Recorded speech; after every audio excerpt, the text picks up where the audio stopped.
A warm greeting to all my dear friends and viewers. Talk about a long break. But I'm back, and late as ever. Without any further delay, let's get right to the point. Warhammer 40K Space Marine 2 by Saber Interactive. I was on the fence about getting this game for a long time, not only due to the hefty release price, but also due to the significant hardware upgrades I would need to even run this game on my machine. I finally bit the bullet and got this game during a recent sale, then upgraded my processor twice and increased my RAM to a whopping 32 GB, just so I could play this game at a level I could consider respectable. And boy, let me tell you, it was worth the effort. There's a moment in Space Marine 2, about 2 hours into the campaign, where everything just starts coming together. You're standing with some human soldiers in the ruins of a near demolished fortress, your chainsword revving in your hands, as a tide of bugs crashes against your position. Your bolter roars, your chainsword screams, and in a perfect moment, you are the Space Marine. Every moment in combat and every movement you make just flows together, your mind locks in, and the flow just takes over. Before you know it, you've already finished one mission. And it only hits you that this game is really something special once you're back to the loading screen on the Thunderhawk, waiting for the next mission. The real question is, does the rest of the game live up to that fantasy? Let's find out. In most other fast-paced action games like Bayonetta or Devil May Cry, combat is wild and energetic. Those games ask you to keep applying the pressure and keep pushing forward into combat in order to overwhelm the enemy by the sheer amount of movement and damage you can deal out. In Space Marine 2, however, there's a certain methodical destruction to how the Space Marines approach combat. Every swing of your thunder hammer feels earth shaking. Every rev of your chainsword promises carnage. Even the guns are well designed, because the plasma weapon risks overheating, and the heavy bolter delivers suppressing fire like a portable artillery piece, while the melter weapons can clear entire swarms, but have a low base ammo reserve. This isn't just fun, it's authentic. And it also means that catching yourself out of position, or not properly thinning a swarm out before close combat engagement, can leave you knocked faster than you can say courage and honor. The game naturally puts you into the mindset of a Space Marine, and you have to approach combat in a manner that reflects how a Space Marine would handle each battle. There is a certain dance to the combat and you need to get familiar with it in order to fully appreciate how the flow of combat has been designed. The bugs aren't just enemies, they're a living coordinated swarm. The smaller ones will flood you in waves, picking apart your armor and putting you out of position. If you're not paying attention to the battle, warriors shrug off most gunfire and try to put enough pressure on you so you make more mistakes or panic, and the larger beasts demand teamwork to bring down because of their large health pools and unblockable attack sweeps. The sound design really sells the terror, their chittering, their screeches, the way the ground shakes when a Carnifex charges. The game really does its best to show you the scale of the enemy that you are fighting and how their numbers are so much greater than yours. The single best mechanic of the bugs is how their synaptic link works. Much like in the lore, even if you are surrounded by some 10 or 20 of the smaller bugs, the moment you kill a Majoris ranked enemy, the rest of them either just drop dead or are stunned for a decent amount of time that you just need to do a little cleanup. Saber have had so much time developing their swarm tech from the days of World War Z that I don't think any other dev could have even come close to how well they have represented the bug menace of the Warhammer 40K universe.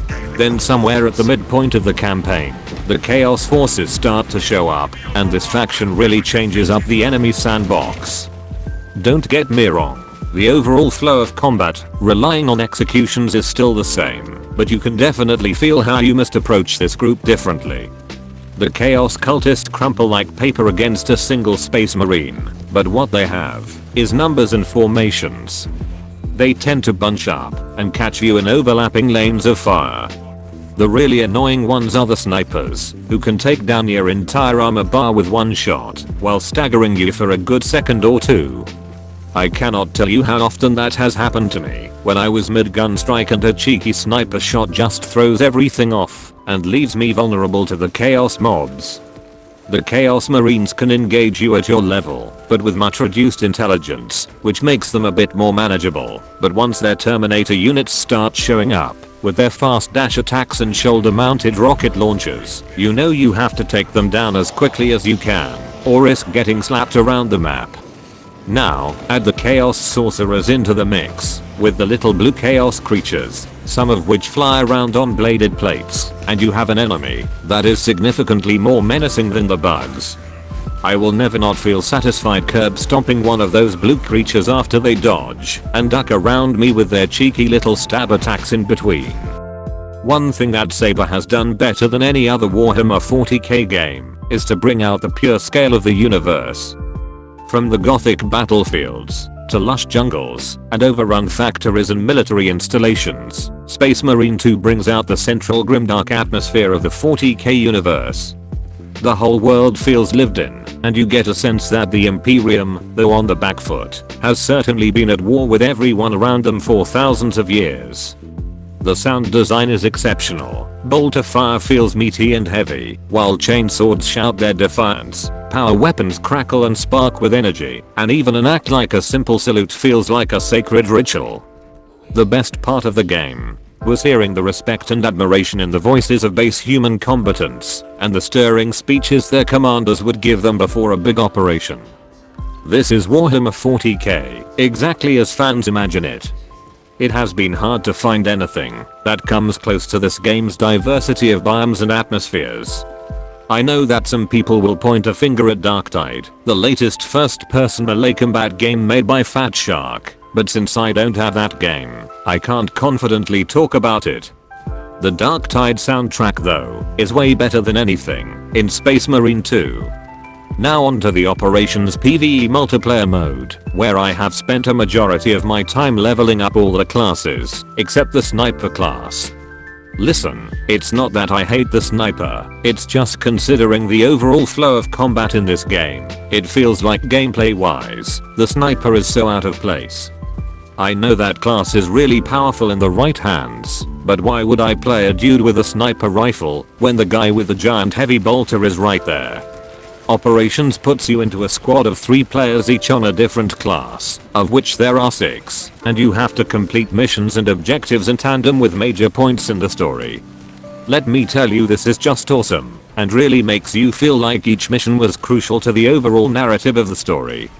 The rest is pretty standard fare for shooter games with class systems. Use a class, level up, use a weapon, level up, get more powerful, rinse and repeat.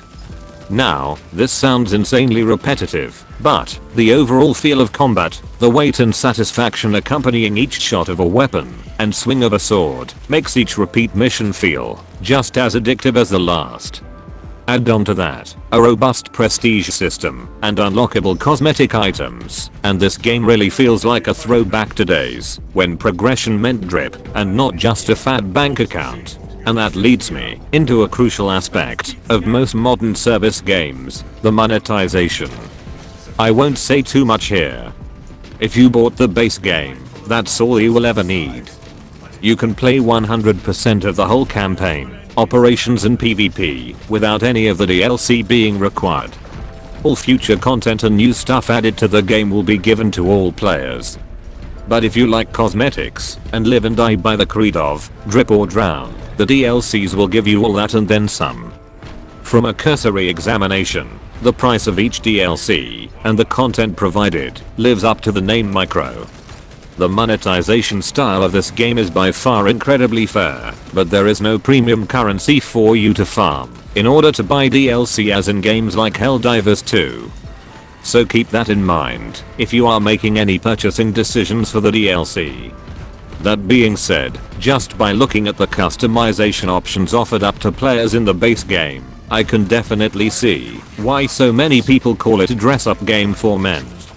Drip is forever. Now let me see if I can get anything to complain about. For all its strengths, the narrative is just fine. Titus is a great lead character with endearing qualities, but the supporting cast lack depth. Even though you do get to see Titus's squad eventually learn to trust each other and turn into a bunch of dude bros. The plot basically boiled down to, we must hold this line or die trying. There were certain moments where the game felt legendary, like when a last stand turned into a resounding victory thanks to the timely intervention of the Ultramarines chapter master.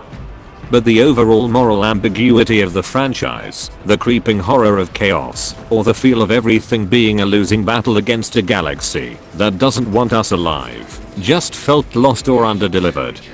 And don't get me started on how Acheron could only ever give me 3 men at any given time. My brother in the Emperor, Titus, had first-hand experience with the relic, served a good 100 years in penance as a Black Shield in the Death Watch under the Inquisition, doing Emperor knows what against the worst of the galaxy, solo killed a Carnifex with a bolt pistol under a virus bomb shower, crossed the Rubicon, and was favored by the chapter master, Marnius Calgar himself. Check yourself. The combat is superb, and the moment-to-moment gameplay is definitely addictive enough to keep people coming back, but some missions fall into a predictable loop. Clear the horde, press the button, move forward, repeat.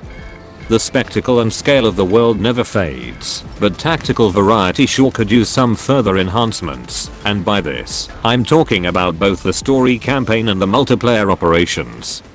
The bonework is already there to build up on, and Saber could definitely do a lot more with everything that they have laid out here. A horde mode is coming soon, but what is needed is more maps and more diverse mission structures.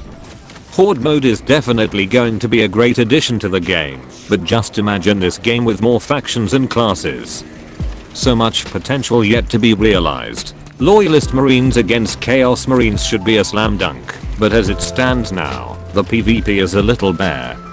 Now, in the interest of complete honesty, I have to mention that I don't have a lot of hours in this side of the game, but based on all my initial impressions, Saber definitely put most of their focus into operations, and the PvP was probably built up by a much smaller team.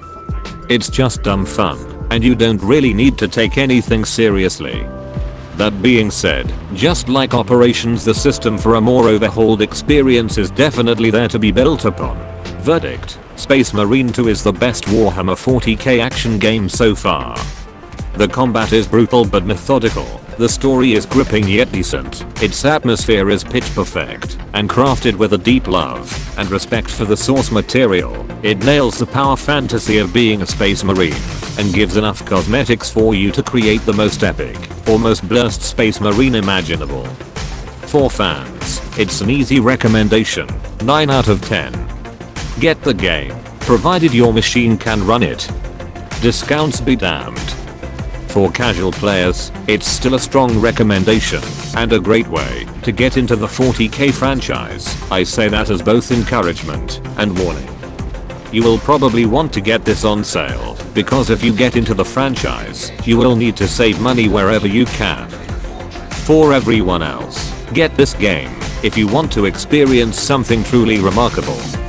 Forget the promise of progress and understanding, for in the grim darkness of the far future, there is only war. There is no peace amongst the stars, only an eternity of carnage and slaughter and the laughter of thirsting gods.